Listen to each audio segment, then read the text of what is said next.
नमस्कार दोस्तों, स्वागत है आप सभी का हमारी एक और नई वीडियो में। तो दोस्तों, आज की वीडियो में जो है हम आपके सामने हरियाणा रिहायशी प्रमाण पत्र यानी जो डोमिसाइल है उसकी फ़ाइल आप कैसे भरेंगे, या दोस्तों हरियाणा में आप किस तरीके से डोमिसाइल बनवा सकते हैं, या फिर जो है ऑनलाइन आपको कैसे करना है, किस तरीके से आपको फ़ाइल भरनी है, क्या क्या उसमें डॉक्यूमेंट चाहिएंगे, पूरी डिटेल जानकारी स्टेप बाय स्टेप हम आपको इस वीडियो में देंगे। तो वीडियो को आप पूरा ज़रूर देखिएगा। अगर आप जो है हरियाणा में डोमिसाइल बनवाना चाहते हैं, आप पिछले 15 साल से हरियाणा के स्थायी निवासी हैं और अभी डोमिसाइल नहीं बनवाया है, तो जो है उसकी पूरी डिटेल जानकारी हम इस वीडियो में आपको देंगे। तो वीडियो को आखिर तक ज़रूर देखिएगा। तो चलिए वीडियो को शुरू करते हैं। तो दोस्तों, सबसे पहले बात करते हैं कि हरियाणा में जो रिहायशी प्रमाण पत्र है वो कौन कौन बनवा सकता है। इसमें जो है हरियाणा का स्थायी निवासी होना जो है आवश्यक है। अगर आप जो है पिछले 15 साल से हरियाणा के स्थायी निवासी हैं, तो जो है आप इस हरियाणा का जो डोमिसाइल है या रिहायशी प्रमाण पत्र है वो बनवा सकते हैं। सबसे पहली कंडीशन तो यही है कि आप जो है पिछले 15 साल से हरियाणा के स्थायी निवासी होने चाहिए। आपके पास जो है वैलिड डॉक्यूमेंट होने चाहिए अगर आप जो है 15 साल से हरियाणा में रह रहे हैं। उसी के बाद जो है हरियाणा सरकार की तरफ से आपको रिहायशी प्रमाण पत्र बना करके दिया जाएगा। तो इसमें अब बात करेंगे कि सबसे पहला जो स्टेप क्या है। इसमें सबसे पहला स्टेप ये है कि आपके पास एक फ़ाइल होनी चाहिए। फ़ाइल जो है आप कहीं भी अटल सेवा केंद्र से लेकर के आ सकते हैं। 40 या 50 रुपए में आपको फ़ाइल मिल जाएगी। उस फाइल में जो है आपको अपने डॉक्यूमेंट अटैच करने हैं। डॉक्यूमेंट के बारे में भी हम आपको एक एक करके बताएंगे कि आपके पास डॉक्यूमेंट क्या क्या होने चाहिए। उसके बाद आगे का प्रोसेस भी हम आपको बताएंगे। तो सबसे पहले जो है आपको फ़ाइल लेके आनी है। उसके बाद जो है कौन से डॉक्यूमेंट आपको अटैच करने हैं उसके बारे में बताते हैं। तो चलिए एक एक करके डॉक्यूमेंट के बारे में बात करते हैं। तो दोस्तों, यहाँ पर जैसा कि आप देख सकते हैं कि रिक्वायर्ड डॉक्यूमेंट यानी जो भी आप फाइल लेकर के आएंगे, तो जो है उसके पीछे जो लास्ट का जो पेज है उसके पीछे आपको ये डॉक्यूमेंट की लिस्ट दिखाई दे जाएगी। इसमें सभी डॉक्यूमेंट दिए गए हैं कि कौन कौन से डॉक्यूमेंट आपके पास होने चाहिए। तो एक एक करके डिटेल में इसके बारे में बात करते हैं। सबसे पहले आधार कार्ड। जो भी एप्लीकेंट है जो है रिहायशी प्रमाण पत्र बनवाना चाहता है उसका आधार कार्ड होना चाहिए। उसके बाद सेकंड पॉइंट है वोटर कार्ड। वोटर कार्ड को लेकर बहुत सारे लोगों के मन में सवाल होते हैं कि जो है हमारे पास वोटर कार्ड नहीं है, हमने बनवाया नहीं है। तो दोस्तों, इसमें जो है नया वोटर कार्ड की आवश्यकता होती भी नहीं है, क्योंकि अगर आपके पास 15 साल पुराना वोटर कार्ड नहीं है यानी पुराना वोटर कार्ड किसी के पास नहीं है, तो वो जो है डोमिसाइल नहीं बनवा सकता। वोटर कार्ड अगर आपका नहीं है 15 साल पुराना, तो जो है आप अपने मदर या फादर दोनों में से किसी का भी जो वोटर कार्ड लगा सकते हैं। सबसे पहली बात ये आपको ध्यान रखनी है। अगर आपके फादर या मदर का भी वोटर कार्ड 15 साल पुराना नहीं है, तो जो है आप अपने अपने दादा दादी का वोटर कार्ड भी इसमें लगा सकते हैं। जो है इससे अलग आप किसी का वोटर कार्ड नहीं लगा सकते। जो आपके ब्लड रिलेशन है उसी में से जो है अगर वोटर कार्ड किसी का है 15 साल पुराना, तो इसमें आप इस्तेमाल कर सकते हैं। तो ये चीज़ आपको ध्यान रखनी है। वोटर कार्ड को लेकर के आपको कंफ्यूज नहीं होना है। आपका वोटर कार्ड नया है या कैसा भी है वो आपको रहने देना है। 15 साल पुराना वोटर कार्ड किसी का भी है, आपका खुद का है तो अच्छी बात है, अगर नहीं है तो परिवार में से किसी का भी आप लगा सकते हैं। तो सबसे पहली बात आपको ये जो है ध्यान रखनी है। उसके बाद है राशन कार्ड। राशन कार्ड आपके पास जो है वो 15 साल पुराना ही होना चाहिए, क्योंकि जो है पहले जो अभी फ़िलहाल ऑनलाइन जो राशन कार्ड बनाए गए हैं उनकी कोई वैल्यू डोमिसाइल में नहीं है। अगर आपके पास पहले वाले पुराने जो 15 साल पुराना राशन कार्ड अगर आपके पास नहीं है, तो जो है आप ये इसके लिए अप्लाई नहीं कर पाएंगे। अब जो है राशन कार्ड को लेकर भी लोगों के मन में कई सवाल होते हैं कि जो राशन कार्ड तो हमारे पास है 15 साल पुराना, 20 साल पुराना, लेकिन उसमें हमारा नाम नहीं है। तो दोस्तों, अगर आपके माता पिता का नाम है, आपके दादा दादी का नाम है, तो वो राशन कार्ड जो है बिल्कुल ही वैलिड रहेगा। आपको कोई भी परेशानी नहीं होगी। बशर्ते जो है आपके परिवार में किसी और का राशन कार्ड आप नहीं यूज़ कर सकते। आपके परिवार में ही राशन कार्ड होना चाहिए, चाहे आपका नाम हो या ना हो। ये बात आपको ध्यान रखनी है। वोटर कार्ड और राशन कार्ड दोनों ही 15 साल पुराने होने चाहिए। अगला जो डॉक्यूमेंट है वो है डेट ऑफ बर्थ का सर्टिफिकेट। यानी जो भी एप्लीकेंट है उसके पास ये डेट ऑफ बर्थ का सर्टिफिकेट होना चाहिए, 10वीं की मार्कशीट या फिर उसका बर्थ सर्टिफिकेट। इसमें से दोनों में से कोई भी आप यूज़ कर सकते हैं। अगला है फैमिली आईडी। फैमिली आईडी के बिना तो हरियाणा में जो है कोई भी काम अभी फ़िलहाल संभव नहीं है। तो आपके पास परिवार पहचान पत्र होना चाहिए। ये वैलिड डॉक्यूमेंट आपके पास होने चाहिए। सभी डॉक्यूमेंट पर आपके जो है सिग्नेचर करने हैं, या जो फोटोकॉपी आप इसमें अटैच करेंगे सभी को आपको जो है साइन करना है। ये डॉक्यूमेंट आपको फोटोकॉपी करके फाइल के साथ अटैच करने हैं। तो चलिए अब आगे बढ़ते हैं। अब आपको बताते हैं कि जो फाइल के साथ जो 4 पेज जो है दिए जाते हैं उसको जो है आप किस तरीके से भरेंगे। तो सबसे पहले जो है फर्स्ट पेज की तरफ बढ़ते हैं। दोस्तों फाइल का जो फर्स्ट पेज है वो इस तरीके का आपको दिखाई देगा। इसमें आपको अपनी बेसिक डिटेल फिल करनी है, जैसे आपका नाम, डेट ऑफ बर्थ, माता पिता का नाम, आपका एड्रेस। तो इसमें जो है एक एक करके हम आपको बताते हैं। सबसे पहले जो है एप्लीकेंट का नाम आपको फिल कर देना है इंग्लिश में। यहाँ पर देखिए इंग्लिश मैंडेटरी है, इंग्लिश में ही आपको जो है लिखना ज़रूर है। हिंदी में आप छोड़ सकते हैं, इंग्लिश में आपको ज़रूर लिखना है। उसके बाद है जेंडर, जेंडर पर आप यहाँ पर टिक कर देंगे, मेल फीमेल। उसके बाद है date of birth, date of birth जो भी डॉक्यूमेंट आपने अटैच किया है उसके हिसाब से आपको अपनी डेट ऑफ बर्थ इसमें फिल कर देनी है। उसके बाद marital status, single, currently married जो है, नेवर मैरिड, जो भी आपका अभी फ़िलहाल का स्टेटस है वो आप यहाँ पर फिल कर देंगे। उसके बाद कास्ट, जो भी आपकी कास्ट है उस बॉक्स के सामने आपको टिक कर लेना है। अगला है मदर और फादर का नेम, ये दोनों भी आपको जो है इंग्लिश में आपको फिल कर देने हैं। हिंदी में मैंडेटरी नहीं है, अगर कोई भरना चाहे तो भर सकता है। अगला ऑप्शन है जो है फैमिली इकोनॉमिक स्टेटस, यानी जो भी आपका राशन कार्ड का स्टेटस है, एपीएल है, बीपीएल है, वो यहाँ पर उसमें से आपको एक में टिक कर देना है। जो राशन कार्ड की कॉपी आप इसके साथ अटैच करेंगे, यानी जो 15 साल पुराना राशन कार्ड है उसका स्टेटस क्या है उसके हिसाब से आपको इस पर टिक करना है। उसके बाद उस राशन कार्ड का नंबर, जो कॉपी आप इसमें लगाएंगे पुराने वाली राशन कार्ड की, उसी का नंबर आपको इस पर लिखना है। ये चीज़ आपको ध्यान रखनी है। अगला है परमानेंट एड्रेस, ये आपका एड्रेस है। इसमें आपको आपके एड्रेस, आपका हाउस नंबर है, शहर से है तो, या कॉलोनी है, वार्ड नंबर, गांव से है तो जो है गांव का नाम, तहसील, डिस्ट्रिक्ट और पिन नंबर, ये चीज़ आपको इसमें फिल कर देनी है।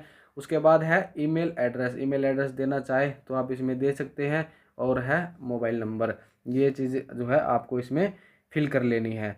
उसके बाद जो है नीचे आएंगे, बेसिक डिटेल भरने के बाद कुछ जो है और डिटेल आपको यहाँ पर फिल करनी है। सबसे पहले प्रूफ ऑफ अटैच, यानी जो है आइडेंटिटी प्रूफ आप अटैच करेंगे, जो है डेट ऑफ बर्थ का सर्टिफिकेट आप अटैच करेंगे, और एड्रेस प्रूफ आप इसमें अटैच करेंगे। तो इन तीनों पर आपको टिक कर देना है, लास्ट वाले को आप छोड़ भी सकते हैं। इसमें जो है अगला है सेल्फ डिक्लेरेशन, यानी जो सेल्फ डिक्लेरेशन आपको देनी है। इसमें जो है जो भी कैंडिडेट है, जो एप्लीकेंट है, उसका नाम आ जाएगा। उसमें जो है सन ऑफ, जो आपके पिता का नाम यहाँ पर लिख देंगे। उसके बाद आपका जो एड्रेस, जो भी आपने ऊपर एड्रेस दिया है वो एड्रेस यहाँ पर आपको लिख देना है। प्रॉपर तरीके से आपको ये फिल कर लेना है। उसके बाद एप्लीकेंट सिग्नेचर, जो भी एप्लीकेंट है जिसका डोमिसाइल बनाया जा रहा है उसके सिग्नेचर यहाँ पर आपको करा लेने हैं, या आप खुद अपना डोमिसाइल बनवाना चाहते हैं तो अपने साइन कर सकते हैं। तो फर्स्ट पेज जो है आपका कंप्लीट है, ये आप देख सकते हैं। बाकी जो नीचे डिटेल दी गई है वेरिफिकेशन की डिटेल, ये आपको नहीं फिल करनी है, इसको आपको छोड़ देना है। यहीं तक आपको फिल करना है जहाँ तक आपके सिग्नेचर किए हैं। उसके बाद आपको जो ऑफिशियल यूज़ के लिए है वो आपको कुछ नहीं करना है, उसको छोड़ देना है। तो इस तरीके से आपका जो फर्स्ट पेज है वो फिल जो है आपका हो चुका है। इसको एक बारी अच्छी तरीके से एक बारी और देख लेना है। कोई पॉइंट अगर छूट गया है, मैंडेटरी पॉइंट अगर छूट गया है तो आपको दोबारा से उसको फिल कर लेना है। गलती आपको नहीं करनी है, ओवर राइटिंग नहीं करनी है, कटिंग नहीं करनी है, फ्लूड का इस्तेमाल आपको नहीं करना है, ये चीज़ आपको ध्यान रखनी है। तो चलिए नेक्स्ट पेज की तरफ बढ़ते हैं। तो दोस्तों नेक्स्ट पेज जो है वो यहाँ पर आपके सामने दिखाई देगा, रिहायशी प्रमाण पत्र जारी करने के बारे में जो है पत्र। इसमें आपको जो सबसे पहले सेवा में श्रीमान तहसीलदार, जहाँ भी आपकी डिस्ट्रिक्ट है, अगर जिस डिस्ट्रिक्ट से आप बिलोंग करते हैं उसी डिस्ट्रिक्ट का नाम आपको इस यहाँ नीचे लिख देना है।